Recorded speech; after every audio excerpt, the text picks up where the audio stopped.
first half-year results of 1986 shows continued strong growth for Norse Data. In Ireland, a new subsidiary is founded.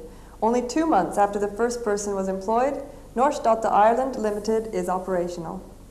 Our subsidiary in Denmark is 10 years old. ND Reports joins the celebrations by having a look at this subsidiary's activities.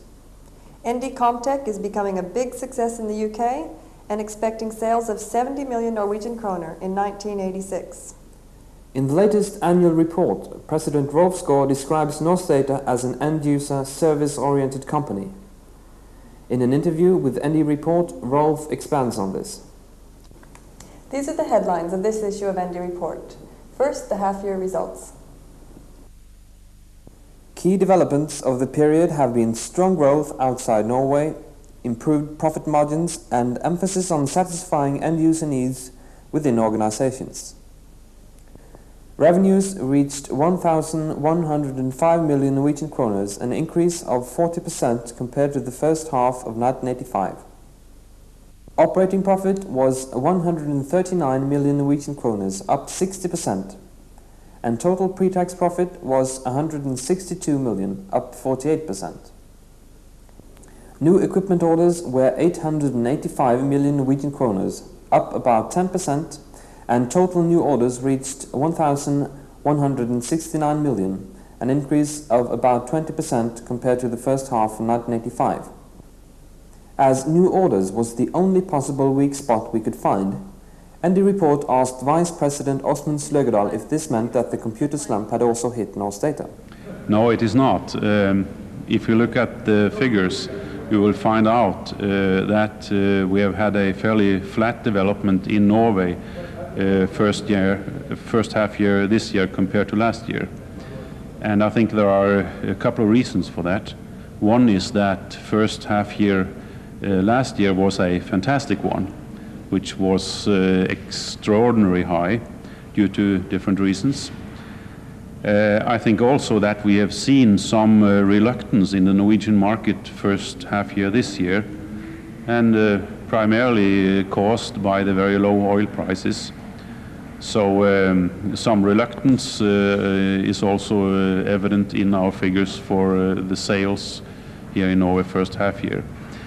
However, this slow growth in Norway first half year has been compensated by a very high growth outside Norway, where we have seen very encouraging figures, all the way from 40 and up to 100% growth in some areas. And of course, this is very promising because, after all, the competition is probably higher outside Norway than it is in our home market. Are these first half results indicative of what we're going to see for the 1986 total results? Yes and no. Not if you think of multiplying our first half year results by 2 to get the total year. That will not be the case. Historically, we've always had a better second half year than first half year. So relatively speaking, our second half year will probably also this year be better than first half year. Norse Data recently established a new production plant in Ireland. Only 10 minutes drive from Dublin Airport, it is conveniently located for both customers and for shipping. Norse Data Ireland Limited is established based on an agreement between Norse Data and the Industrial Development Authority of Ireland, which is also the temporary landlord of our subsidiary. As seen in an IDA ad, missing the Industrial Revolution was the best thing that ever happened to the Irish. You won't find many smokestacks, crumbling kilns, or abandoned cotton mills in Ireland, or the negative industrial attitudes that went with them. Our Industrial Revolution coincided with the electronic age. And with half of the population under the age of 25, the slogan, "We're the Young Europeans," seems to be quite appropriate. Eamon Milton, Managing Director of Norse Data Ireland, outlined ND's reasons for establishing in Ireland. I would say that Norse Data has chose to locate its overseas manufacturing plant in Dublin, Ireland, for 3 main reasons. First of all, I guess as an Irish person, I feel that probably the Irish people are the main reason for being here because of the excellent supply of English-speaking technical labour. The pool of engineers and technicians in Ireland is the best, quite simply the best in Europe. The second reason why Ireland is a good location for an electronics company like us, which is growing fast in the computer field, is that the range of services and material that we would need to grow our business is very good in Ireland. After 25 years of electronics manufacturing, including other companies in the same field, Ireland has overall a very good supply of the sort of things that we need. The third reason, of course, is that the Irish government provides financial assistance to companies like us because of the serious unemployment problem. In round terms, we get about 30% of the cost of new equipment and most of the cost of training our people. Eamon Milton was the first employee of ND Ireland and started work on the 18th of June. Today there are 10 people working at the subsidiary, a force expected to increase to 50 within 2 years' time. Room for expansion is already there. A large, well-lit hall makes our current equipment seem small. Production, however, is well underway.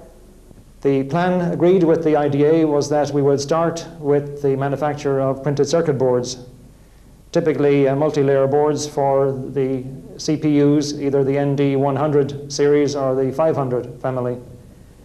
The second stage will involve the manufacture of CPUs, the entire module, and we plan to do this after about 2 years, once we are satisfied that the first phase is fully operational. The last stage will involve software duplication, and if all our plans are realized, we should be upwards of about 100 people after 4 years. Until now, components for board modules have been supplied from stock at Skillerud, but the plan is to transfer responsibility for purchase to ND Ireland. At the current stage, the production is mostly limited to testing. First, the cards are tested in isolation. In this in-circuit test, it's checked that all electrical circuits are on the right place and that all connections work properly. If not, corrections are made. When this is finished, the cards are tested for function, checking that the cards as complete modules work properly when running test programs and other ND software as part of a machine. When passed and accepted, the finished cards are being stored on shelves before being packed for shipping. On the 5th of September, only some 2 months after the first person was employed, the first 100 cards were ready for shipping to Skillerud. From now on, there will be a shipping every week, and capacity will increase with about 100 cards a month. By the end of next year, it's expected that North Data Ireland will deliver 2,000 cards every month, which is as much as 25% of the current production capacity at Skillerud. This year, ND Denmark celebrates its 10th anniversary, an occasion marked, among other things, by North Data's introduction at the Copenhagen Stock Exchange. ND Report asked country manager Finn Berentsen to sum up the first 10 years of activities in Denmark. In the first 5 years, we can say that only a little people know North Data in Denmark. But about 81, when ND took over Comtech, I think a little start began. At that time, we had got about 20 million Danish crown in turnover, and it was well done, I think. But the real start maybe began about 83, 84, when ND Corporate said, now we start in Denmark, really. And I think we do it. About 83, we was only about 30 people still, on a turnover about 30 million Danish crown. And today, only 3 years later, I hope we will make a turnover in Denmark about 150 million Danish crown. 1.5 years ago, ND Denmark took over the mini-computer activities of Christian Rosing and guaranteed 3 years of support to Rosing customers. Today, ND Denmark therefore has backup copies of all software running on Rosing machines. and a separate group of service personnel for Rovsing equipment. The goal of converting Rovsing customers to ND before the end of the support period is well within sight.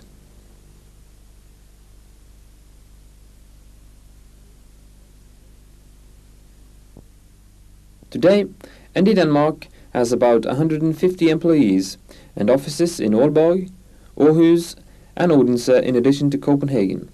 The main products are notice offer support in combination with applications by third-party software houses. The application side will be further strengthened with this year's takeover of the service bureau Data Inform, a company with about 190 employees and a turnover of 100 million Norwegian kroner. Finn Berendsen explains the interest of Norse Data.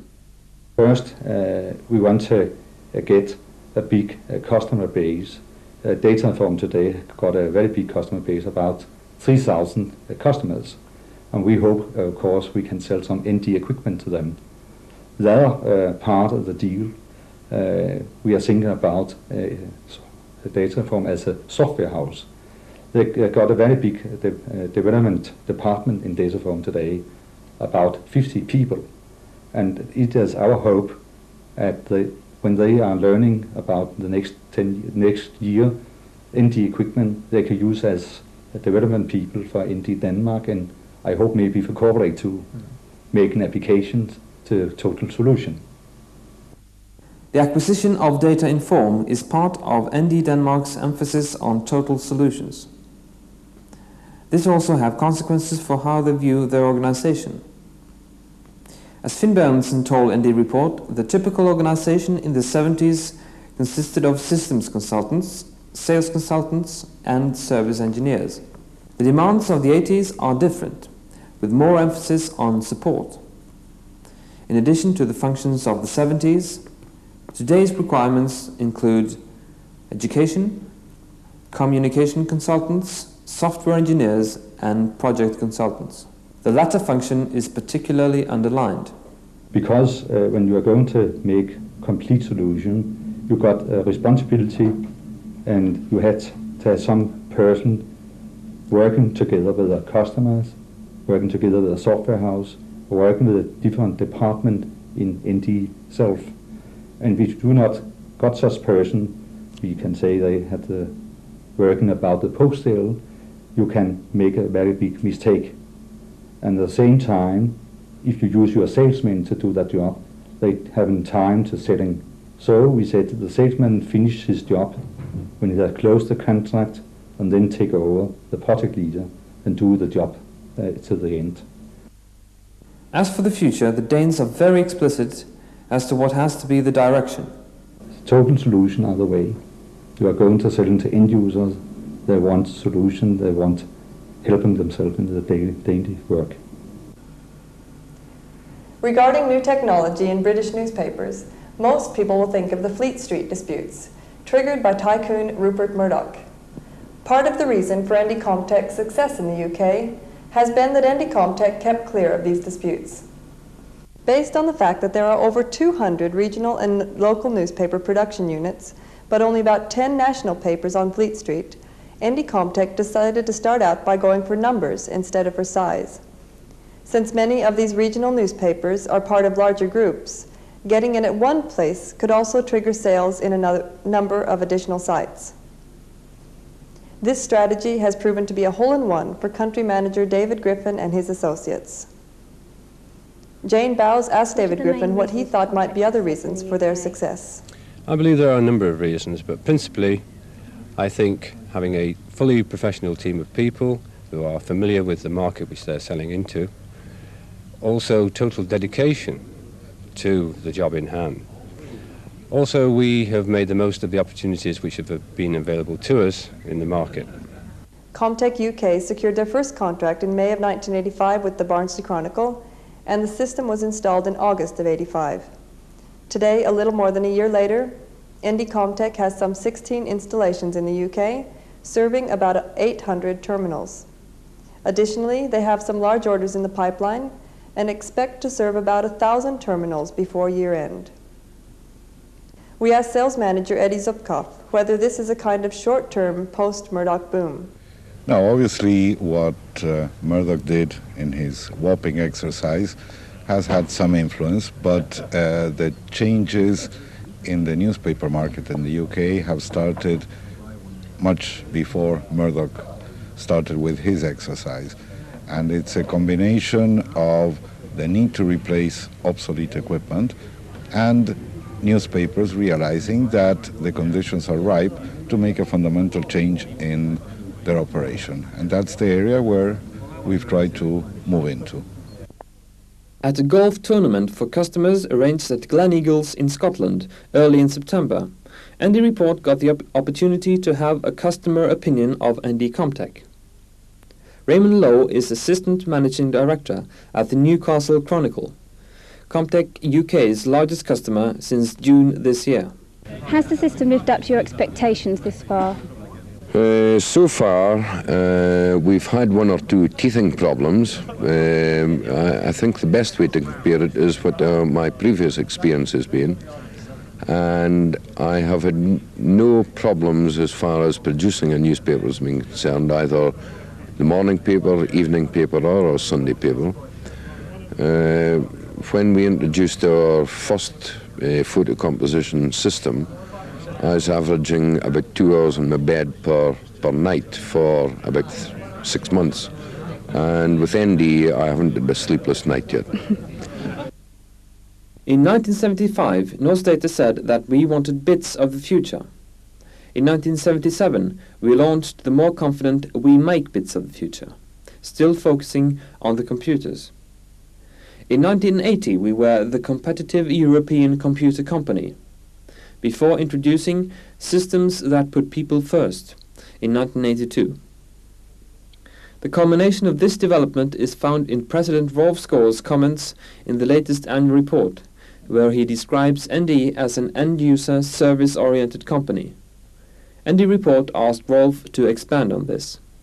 I think already from the very beginning we had the first signs of this, because when we started our company, we said that we wanted to develop computers which made a total cost for the customer lower than with competing system. Not by selling him low-cost computers, but by taking care of lowering the cost after he got the system installed. And gradually we started to build up a support organization, to begin with, of course, only hardware maintenance, but more and more focus on software support, then on customer training, and today we have reached a level which is probably unique in our industry. We have now 60% of our staff out in the field, close to the customer, 40% after the machine is installed in post-sale support, and 20% before the contract is signed in marketing and sales, and that's much, much higher than any other mini-computer company. Delivering total solutions means our applications like Technovision, Nortext, and maybe Notice. Are we going to continue in these areas, or are we going to try to develop other applications as well? I think we will do several things. We will certainly continue with what are called information systems, more like commercial data processing, where it's the integration of the information processing, information distribution, together with the traditional data processing tasks, which will be our key area. Computer-aided publishing is a natural follow-on. Mm-hmm. But just the straightforward things of combining Notice with the minimum applications needed to get started has been a key vehicle in getting involved with organizations. How is ND going to do this? Are we going to cooperate with software houses, or are we going to develop the applications ourselves? We will certainly do the Comtech products, the CAP products, the CAD products ourselves, but very often we will work together with a local software house to make complete systems. But we will be very much in charge, I think, and we will have control of the marketing efforts. All indications in Europe points that we have to control the marketing efforts ourselves. To stay on top of things, Norstdata has to keep changing and has to keep one step ahead of things. What do we look at now, the focus for the future? I think what is going to be more and more important is to make our customers more competitive, more productive. And I think to succeed in that, we have to go beyond just selling him a complete system, including application. We have to have the know-how, as seen from the customer side. We have to understand his business, and we have to be able to help him better utilize the complete system such that he will buy more and he will get more competitive. So I think at least in a 5 to 15 year perspective, we will be the combination of maybe today's consulting companies and today's more end-user oriented computer companies. We will have to understand much more about the issues which is important for the customer. How will that affect the workforce? I think it will gradually change from being basically a company with computer people. We will have to take in people which are being recruited from the customer side, such that the future potential customer will meet colleagues who came from the same industry, and therefore they will be on the same level. The same with support. Our support people are now computer support people. They understand software, computers, and in the future they will also really have a portion of their background from the consultant basis or coming from the field itself. You see this already in Comtech. Comtech is basically organized like that, with a lot of people being recruited from the industry itself. And Comtech is one of our biggest successes. This year, Comtech has had a spectacular growth, yes, and I think we clearly see this year that it's in the fields where we have more than just the basic hardware and software. We are being successful. Mm-hmm. And of course, that's where we have to give focus to these changes.